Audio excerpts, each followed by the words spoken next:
Hello.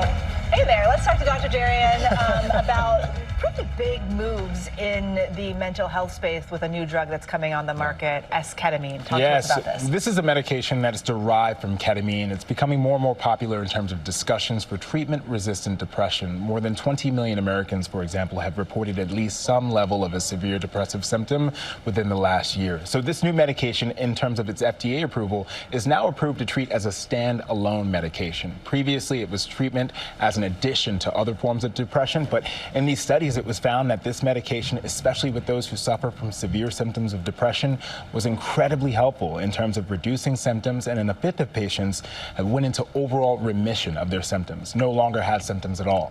Wow. It says here that the Spravato brought in sales of $780 million for the first 9 months of 2024, so it's already a pretty big deal.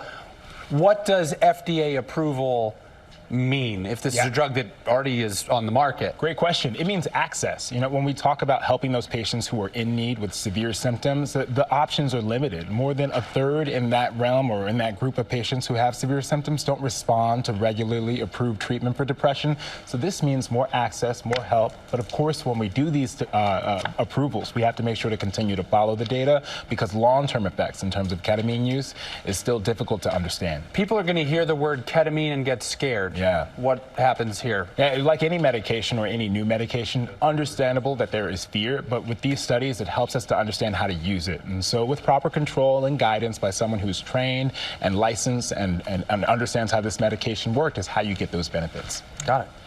It's interesting research in a field that's needed. Yeah, absolutely. Thanks,